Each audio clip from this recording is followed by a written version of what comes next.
Students, आज हम आपको बताने वाले हैं पर्यावरण संरक्षण के लिए किए गए प्रयास। यदि आप किसी भी कॉम्पिटिटिव एग्जाम को देने जाते हो, चाहे वो इंडिया लेवल का हो, चाहे किसी भी स्टेट लेवल का हो, और यदि उसमें जीके से रिलेटिव कोई टॉपिक आपसे पूछा जाना है या विज्ञान या एनवायरमेंट मींस पर्यावरण से रिलेटिव यदि कोई टॉपिक पूछा जाना है तो यहाँ से आने के अच्छे चांस होते हैं। यदि आप हमारे साथ इस वीडियो में अंत तक बने रहते हैं तो हम आपको विश्वास दिलाते हैं यहाँ से आने वाले सभी प्रश्नों को आप आसानी से हल कर पा रहे होंगे। इस प्रकार के जो एग्जाम होते हैं जैसे कि शिक्षक भर्ती परीक्षा या पुलिस भर्ती परीक्षा आदि, इसमें यहाँ से प्रबल चांस होते हैं प्रश्नों के आने के। तो ठीक है स्टूडेंट्स, देखते हैं आज हम पर्यावरण संरक्षण के लिए किए गए अंतर्राष्ट्रीय प्रयास। छात्रों, पर्यावरण संरक्षण क्या कहलाता है? पर्यावरण को बचाना, पर्यावरण को सुरक्षित रखना पर्यावरण संरक्षण कहलाता है। और इसके प्रयास क्यों किए जाते हैं? क्योंकि कुछ पर्यावरणीय समस्याएं जो हैं वातावरण में उत्पन्न हो गई हैं। बहुत सारी छात्रों पर्यावरणीय समस्याएं हैं, जैसे ग्लोबल वार्मिंग हो गई, ग्रीन हाउस प्रभाव जिसको हम कहते हैं, या पौधागत प्रभाव जिसको हम कहते हैं, या ठीक है, या हम कहें अम्ल वर्षा है, एसिड रेन जिसको हम कहते हैं, या जैविक विविधता को खतरा उत्पन्न हो गया है, जलवायु परिवर्तन हो गया है। ठीक है, बहुत सारी वनों का कटाव बहुत ज्यादा हो रहा है, वातावरण का तापमान बढ़ गया है, ऐसी बहुत सारी समस्याएं हैं जिनके कारण पर्यावरण को संरक्षित करने की आवश्यकता हुई है। और इसके लिए अंतर्राष्ट्रीय स्तर पर क्या प्रयास किए गए उन्हीं के बारे में हम आज आपको बताने वाले हैं छात्रों। तो आइए देखते हैं। सबसे पहले हमें पढ़ना होता है, एक संगठन है जिसका नाम है यूनेप। क्या नाम है? यूनेप। यूनेप छात्रों एक संगठन है संयुक्त राष्ट्र संघ का, जिसकी जवाबदारी है विश्व स्तर के पर्यावरण को संरक्षित रखना। इसके लिए विशेष प्रकार से कोई सम्मेलन या कॉन्फ्रेंस को ऑर्गेनाइज करना, इनका आयोजन करना, ये सब जवाबदारी किसकी है? यूनेप की है। ठीक है छात्रों, यूनेप का जो फुल फॉर्म है यहाँ तो हमने नहीं लिखा है। यूनेप को हम कहते हैं United Nations Environment Programme. United Nations Environment Programme संयुक्त राष्ट्र संघ का पर्यावरणीय कार्यक्रम। संयुक्त राष्ट्र संघ का पर्यावरणीय कार्यक्रम किसे कहते हैं? यूनेप, यूएनईपी को कहते हैं। ठीक है, इसका फुल फॉर्म हो गया यूनाइटेड नेशंस एनवायरनमेंट प्रोग्राम। ठीक, इसकी स्थापना कब होती है? इसकी स्थापना होती है 15 दिसंबर 1972। 15 दिसंबर 1972 यूनेप का स्थापना वर्ष है। इसके वर्तमान में कितने सदस्य देश हैं? यूनेप के 58 सदस्य देश हैं। 3 वर्ष का कार्यकाल होता है इसमें प्रत्येक देश का। और यदि आपसे पूछा जाए यूनेप का हेडक्वार्टर या मुख्यालय कहाँ है, तो केन्या देश में नैरोबी। केन्या देश में नैरोबी इसका हेडक्वार्टर या मुख्यालय है। और अन्य 6 देशों में भी इसके क्षेत्रीय कार्यालय हैं। किसके? यूनेप के। लेकिन अब चूंकि इसकी स्थापना 15 दिसंबर 1972 को होना है, अब हम पढ़ते हैं क्रम से जो यूनेप ने जिन कॉन्फ्रेंस का आयोजन किया है पर्यावरण को संरक्षित रखने के लिए, पर्यावरण को बचाने के लिए। इसमें छात्रों जो पहला सम्मेलन है इसे हम कहते हैं स्टॉकहोम सम्मेलन।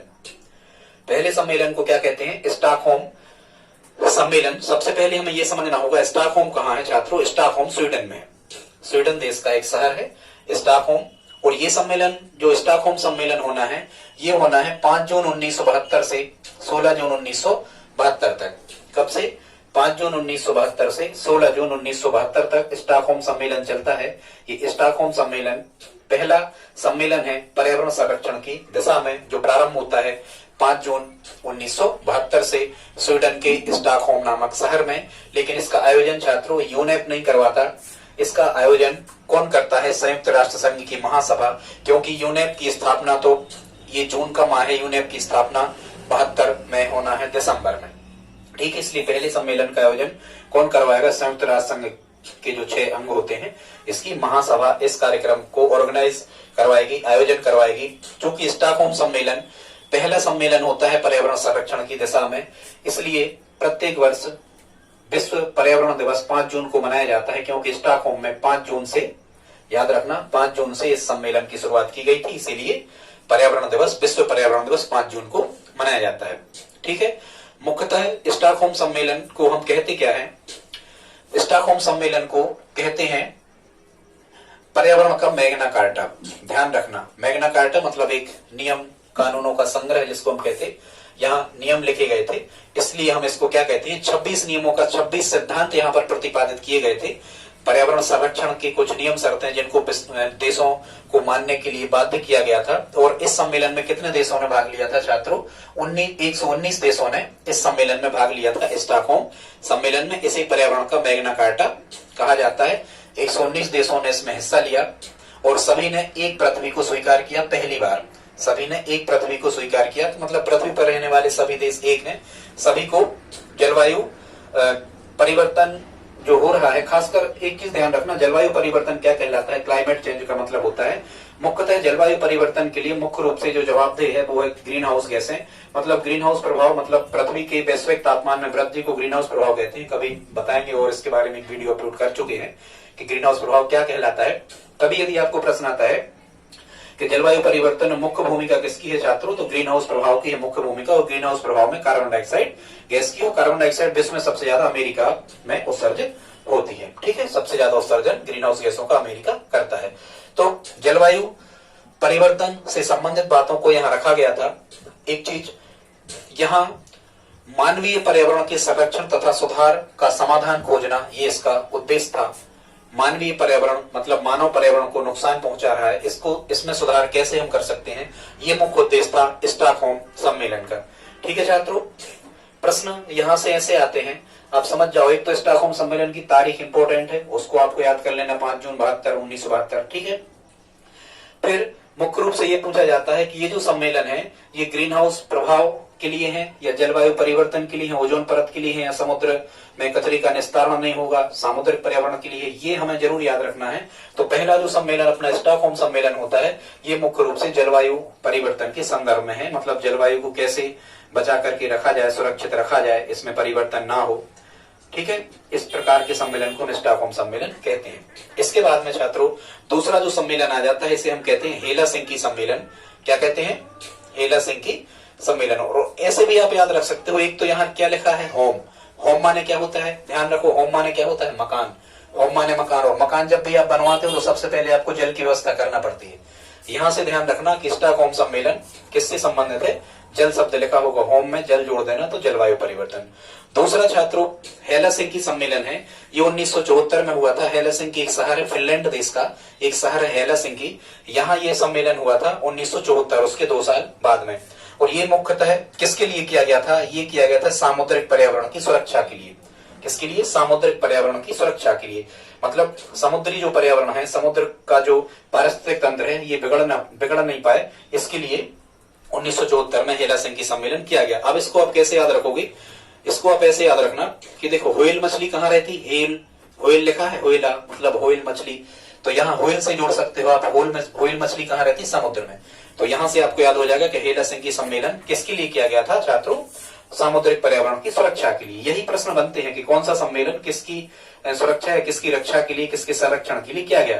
तो समुद्री जो तंत्र है, पारिस्थितिक तंत्र, इसके संरक्षण के लिए किया गया था हेलसिंकी सम्मेलन 1974 में। इसके बाद हम आ जाते हैं लंदन समझौता। लंदन समझौता होता है उसके 3 साल बाद 1975 में। ये इंग्लैंड की राजधानी है लंदन, यहाँ पर यह समझौता होता है 1975 में। और यहाँ पर क्या तय किया गया? यहाँ पर यह तय किया गया कि समुद्र में कचरे का निस्तारण नहीं होगा। समुद्र जो तट होते हैं, समुद्र तट पर जो भी बड़े बड़े संसार के जो शहर हैं वो समुद्र तट से ही लगे हैं छात्रों। संसार के जितने भी बड़े शहर हैं वो तटीय शहर हैं, समुद्र से लगे हैं। तो उनका कचरे का निस्तारण पूरा कहाँ कर दिया जाता है? समुद्र में कर दिया जाता है। इसलिए लंदन समझौता क्या कहता है कि समुद्र में कचरे का निस्तारण नहीं होगा। इसको आप कैसे जोड़ोगे? एक तो ऐसा ही लिखा है भाई, यहाँ धन शब्द को जोड़ लो। यहाँ लिखा है धन, धनाधन समुद्र में कचरे को फेंकते जाओ। फेंक ही रहे थे शहर के लोग, ठीक है। लेकिन इसके बाद कुछ कमी इसमें आई होगी, बताएंगे आगे कभी। इसके बाद छात्रों आती है वियना सम्मेलन, वियना कॉन्फ्रेंस। वियना सम्मेलन होता है, ये ऑस्ट्रिया की राजधानी है वियना, ऑस्ट्रिया देश में होता है वियना सम्मेलन 1985 में, लंदन समझौते के 10 साल बाद में। और ये कब होता है? यहाँ ध्यान रखना है, ये वियना सम्मेलन होता है 16 सितंबर 1985 को। कब होता है छात्रों? वियना सम्मेलन 16 सितंबर 1985 को। यहाँ वियना सम्मेलन किस लिए किया गया था? यहाँ आपको एक बात याद रखना है, हम जैसे याद रखते हैं ओबी। क्या? ओबी। किसी का नाम है ओबी, ठीक है, किसी का नाम है ओबी और वो कितने 16 साल का है। कितने साल का है? 16 साल की है कोई ओबी। तो यहाँ ओ से बनेगा ओजोन, मतलब ये ओजोन परत के संरक्षण के लिए किया गया था मुख्यतः वियना कॉन्फ्रेंस। किससे संबंधित है? ओजोन परत के संरक्षण के लिए। ध्यान रखना, वियना सम्मेलन किससे संबंधित है? ओजोन परत के। यहाँ वी से बनेगा वियना सम्मेलन, ओ से बनेगा ओजोन परत के संरक्षण के लिए है। और ये कब किया गया था? 16 साल, मतलब 16 सितंबर कर दो, 16 सितंबर 1985 को। ठीक है छात्रों, इसीलिए प्रत्येक वर्ष 16 सितंबर को अंतर्राष्ट्रीय ओजोन दिवस मनाया जाता है। अंतर्राष्ट्रीय ओजोन दिवस कब मनाया जाता है? 16 सितंबर को। क्यों मनाया जाता है? क्योंकि वियना कॉन्फ्रेंस 16 सितंबर को आयोजित किया गया था। इसमें 35 देशों ने हिस्सा लिया था और ये ओजोन परत के संरक्षण का प्रथम प्रयास था। कभी यदि आपसे पूछा जाए कि विश्व स्तर पर ओजोन परत के संरक्षण का प्रथम प्रयास कब किया गया, तो यहां आपको कहना है 16 सितंबर 1985 वियना सम्मेलन। ठीक है, आगे बढ़ते हैं। इसके बाद आ जाते हैं मॉन्ट्रियल प्रोटोकॉल, ऐसी को हम कहते हैं मॉन्ट्रियल संधि। ठीक है, मॉन्ट्रियल कहां का एक देश है? मॉन्ट्रियल कनाडा का एक देश है। मॉन्ट्रियल कनाडा का एक देश है और ये मॉन्ट्रियल संधि या मॉन्ट्रियल प्रोटोकॉल कब होता है? 16 सितंबर 1987 को। 16 सितंबर 1987 को होता है कनाडा में। इसमें कितने? 47 देश इसमें हिस्सा लेते हैं।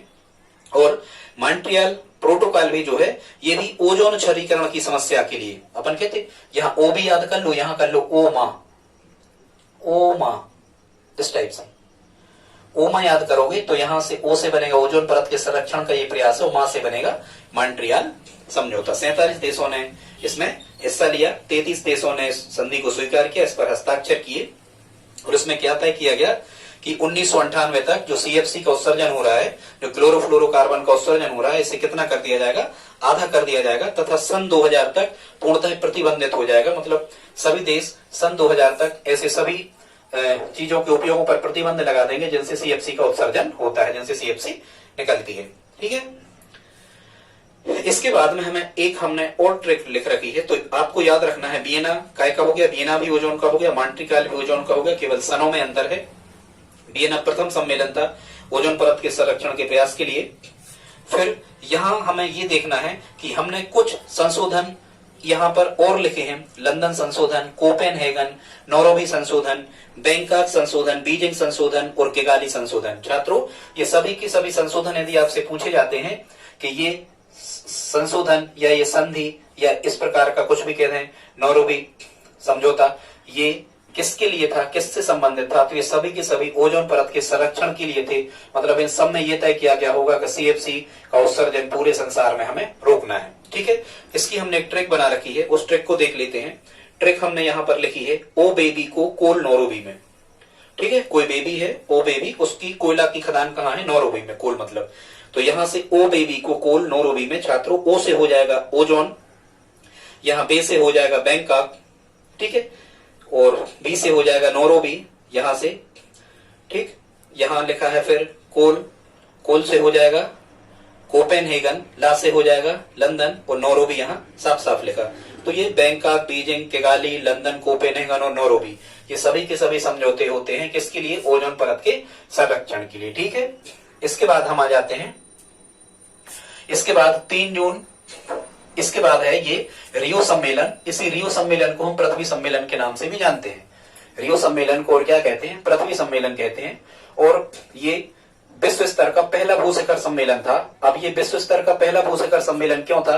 कभी कभी प्रश्न आए कि विश्व स्तर का पहला भूशिखर सम्मेलन कहाँ आयोजित किया गया, तो ये रियो डी जेनेरो में किया गया। रियो डी जेनेरो ब्राजील की राजधानी है। रियो डी जेनेरो संसार का सबसे ज्यादा प्रदूषण युक्त शहर भी है, रियो डी जेनेरो। ठीक है, ये विश्व स्तर का पहला भूशिखर सम्मेलन इसको कहते हैं। इसलिए कहते हैं क्योंकि यहाँ सबसे ज्यादा 182, क्योंकि संसार में 215-16 तो देश ही हैं, इसमें 182 देशों ने इसमें हिस्सा लिया था, इसलिए इसे विश्व स्तर का पहला भूशिखर सम्मेलन कहते हैं। किसे? रियो सम्मेलन, या उसी को हम कहते हैं पृथ्वी सम्मेलन। ये कब से प्रारंभ हुआ? 3 जून 1992 से 14 जून 1992 तक ये सम्मेलन चला। 14 में से 3 गए 11 और 1 जोड़ दो 12 दिन लगभग यह सम्मेलन चला। ठीक है, यहाँ इसका मूल सूत्र क्या था? यहाँ इसका भी मूल सूत्र था, इनने भी एक पृथ्वी के अस्तित्व को स्वीकार किया। मतलब पूरी पृथ्वी एक ही है। आप कोई भी देश वाले ऐसा ना माने कि हमारे यहाँ ये चीज का प्रदूषण ज्यादा है, ये कम है, भविष्य में आपके यहाँ भी ज्यादा हो जाएगा। इसलिए समस्त पृथ्वी को एक माना, एक पृथ्वी के रूप में स्वीकार किया। 182 देशों के जो पर्यावरणविद थे, पर्यावरण के जो एक्सपर्ट लोग थे, उनको यहाँ पर बुलाया गया और यहाँ एजेंडा 21 रखा गया। इसका नाम एजेंडा 21 भी है, ध्यान रखना। रियो सम्मेलन में एजेंडा 21 चला। 21 प्रकार के मूलभूत सूत्रों का प्रतिपादन, बिंदुओं का प्रतिपादन यहाँ पर किया गया। और इस रियो सम्मेलन का मुख्य उद्देश्य क्या था? इसका मुख्य उद्देश्य था कार्बन डाइऑक्साइड की वृद्धि को नियंत्रित करना या कार्बन डाइऑक्साइड की वृद्धि को कम करना। ठीक है, अब कार्बन डाइऑक्साइड वृद्धि को कम करना मतलब हमने आपको अभी बताया था कि जलवायु परिवर्तन जो हो रहा है इसमें मुख्य भूमिका किसकी है? तो मुख्य भूमिका ग्रीन हाउस प्रभाव की है। और ग्रीन हाउस प्रभाव को कौन बढ़ाता है? कार्बन डाइऑक्साइड बढ़ाती है। ठीक है छात्रों, तो जो रियो सम्मेलन या पृथ्वी सम्मेलन हो गया, ये भी आपको किससे जोड़ना है? जलवायु से ही जोड़ना है, क्योंकि पृथ्वी पर ही हमें जल की प्राप्ति होती है, ऐसे आप जोड़ लेना। ठीक है, तो या तो ग्रीन हाउस प्रभाव से संबंधित यहाँ लिखाएगा या फिर लिखाएगा जलवायु से संबंधित। किसमें? रियो डी जेनेरो रियो सम्मेलन या पृथ्वी सम्मेलन में। हालांकि कुछ चीजों को और यहाँ पर मुख्य रूप से जलवायु और ग्रीन हाउस, ठीक है, एक साथ कभी नहीं आएंगे, या तो ग्रीन हाउस आ गया या जलवायु आएगा। लेकिन कुछ चीजों को और यहाँ पर चीजों पर ध्यान दिया गया यहाँ पर, जैसे वनों के संरक्षण को करने की चर्चा यहाँ पर करी गई। जैविक विविधता मतलब बायोडायवर्सिटी बनी रहे, जैविक विविधता बनी रहे, उसके संरक्षण पर यहाँ चर्चा करी गई। और मरुस्थलीकरण ना बढ़े, रेगिस्तान ज्यादा ना बने, इस पर भी चर्चा यहाँ पर की गई। इसके बाद छात्रों आ जाते हैं हम क्योटो प्रोटोकॉल। ठीक है, अब यहाँ आपको याद रखना है केजी। क्योटो प्रोटोकॉल में आपको क्या याद रखना है? केजी। ठीक है, यहाँ के से क्या बनेगा? क्योटो, और जी से बनेगा ग्रीन हाउस प्रभाव। ठीक है, क्योटो प्रोटोकॉल कब हुआ? ये जो क्योटो जो है, ये क्योटो कहाँ का शहर है? क्योटो जापान का एक शहर है। 11 दिसंबर 1997 को क्योटो प्रोटोकॉल मतलब एक क्योटो संधि या क्योटो समझौते का आयोजन होना है, जिसमें 159 देश हिस्सा लेते हैं। क्योटो संधि या क्योटो प्रोटोकॉल का मुख्य उद्देश्य क्या होता है? क्योटो प्रोटोकॉल का मुख्य उद्देश्य होता है ग्रीन हाउस प्रभाव को रोकना, ग्रीन हाउस गैसों को कम करना। मतलब यदि आपको पूरा का पूरा याद नहीं हो छात्रों, तो इतना केवल आप जरूर याद कर लें कि कौन सा समझौता जो है या कौन सी संधि है वो किस किस संदर्भ में है, कौन जलवायु परिवर्तन, कौन ग्रीन हाउस गैस है, कौन ओजोन परत, इतना तो है ही बस। ठीक है, तो यहां याद रखना केजी, हम तो ऐसे याद रखे हैं KG, Kyoto protocol green house गैसों के उत्सर्जन को कम करने के लिए किया गया। ठीक है, 11 दिसंबर 1997 को। इसके बाद हम चलते हैं जोहान्सबर्ग सम्मेलन। जोहान्सबर्ग ये दक्षिण अफ्रीका का एक शहर है। जोहान्सबर्ग ये 26 अगस्त से 4 सितंबर तक चलता है, 2002 की बात है। ठीक है, यहाँ जोहान्सबर्ग सम्मेलन क्यों किया गया था? क्योंकि इसके पहले जो पृथ्वी सम्मेलन आयोजित किया गया था, इस पृथ्वी सम्मेलन के निर्णयों की समीक्षा करने के लिए, केवल कि हमने समीक्षा का मतलब ये समझना कि जो रियो सम्मेलन हुआ था 1992 में, उस 2002 में इसकी समीक्षा की गई। जोहान्सबर्ग सम्मेलन में समीक्षा का मतलब ये कि हमने कहां तक लक्ष्यों को प्राप्त किया है, किसमें हम असफल रहे, कहां कमी रह गई, उसको हम दूर करने का प्रयास करेंगे जोहान्सबर्ग सम्मेलन में। इसके बाद हम आ जाते हैं डरबन जलवायु परिवर्तन। जब आप इसको याद करो डरबन, तो पूरा पूरा आप ऐसा ही कहें डरबन जलवायु परिवर्तन। जब भी कहें डरबन जलवायु परिवर्तन, डरबन चूंकि ये दक्षिण अफ्रीका का शहर है, ये 2011 में हुआ और ये जलवायु से संबंधित है, इतना ही पर्याप्त है इसमें। ठीक है, डरबन परिवर्तन या डरबन समझौता किससे संबंधित है? जलवायु से। इसके बाद में हम चलें तो एक सम्मेलन और है रियो 20 सम्मेलन। क्या है? रियो 20 या रियो 20 सम्मेलन। ये रियो 20 या रियो 20 सम्मेलन कब हुआ था? ये हुआ था जून 2012 में। अब आप देखो यहां से, यहां 1992 से 2012 तक 20 साल हो जाते हैं, और रियो यहां पर लिखा ही है, तो 1992 से 2012 तक 20 साल हो जाते हैं, इसलिए से रियो 20 सम्मेलन किया कहा गया। रियो सम्मेलन के 20 साल बाद इस सम्मेलन का आयोजन किया गया। पुनः कहां किया गया? रियो में किया गया। रियो डी जेनेरो, रियो का मतलब रियो डी जेनेरो ब्राजील की राजधानी है ये, क्योंकि 1992 के बाद से यहाँ कितने साल हो गए थे? 20 साल हो गए थे। ठीक है, इसका मुख्य उद्देश्य क्या था? इसका मुख्य उद्देश्य था हरित अर्थव्यवस्था का निर्माण करना, हरित अर्थव्यवस्था का निर्माण करना और गरीबी दूर करने के उपाय ढूंढना। ठीक है, ये दो मुख्य उद्देश्य रहे किसके? रियो 20 सम्मेलन के। हरित अर्थव्यवस्था मतलब हरी भरी अर्थव्यवस्था। ठीक है, खदानों संसाधनों का दोहन हम करें, लेकिन वो दोहन ऐसा ना हो कि आगे आने वाली पीढ़ियों के लिए वो संसाधन बचे ही ना। ठीक है, इस प्रकार से हरित अर्थव्यवस्था का निर्माण हम करें। ठीक है छात्रों, फिर यहां से हमने एक ट्रिक लिखी है। ये 2012 के बाद से 2012, 13, 14, 15, 16 यहां से जितने भी ये सम्मेलन हमने यहाँ पर लिख रखे हैं, ये पूरे के पूरे जलवायु परिवर्तन से रिलेटिव हैं। मतलब यदि कभी आपको प्रश्न आ जाता है कि वार्सा संधि, लीमा संधि या पेरिस संधि या मर्राकेश संधि, ये सभी के सभी जो संशोधन है ये किससे संबंधित हैं? जलवायु से संबंधित है। इनकी हमने आपको एक ट्रिक बना दी है। यह हमने ट्रिक लिखा है 2 बार लीपें केस जल से। क्या कहोगे? 2 बार लीपें, केस केस मतलब बाल, 2 बार लीपे केस जल से। ठीक, यदि आप इसको याद कर लेते हो तो ये 2012 से याद रखना है, 2 लिखा ही है और लास्ट में 2 और लिख दो तो ये कितना बनेगा 2012 से, मतलब 2012 से दोहा जलवायु परिवर्तन सम्मेलन। ठीक है, फिर बार से बनेगा बारसा जलवायु परिवर्तन सम्मेलन, उसके 1 साल बाद 13 में।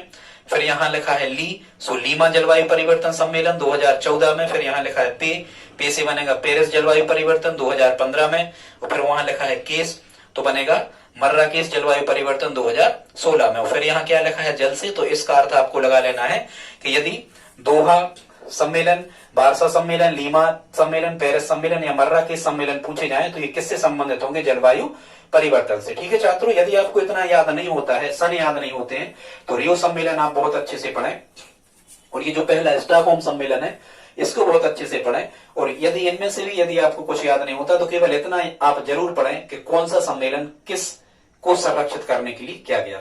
समुद्र का संरक्षण किस में किया गया, समुद्र में कचरे का निस्तारण नहीं होगा, किस संरक्षण किससे संबंधित है, जलवायु परिवर्तन संबंधित कौन है, ग्रीन हाउस गैसों को रोकने से संबंधित कौन है और ओजोन परत को रोकने से संबंधित कौन है। ठीक है छात्रों, आपको यदि ये वीडियो अच्छा लगा हो तो लाइक कर दें, सब्सक्राइब कर लें। धन्यवाद।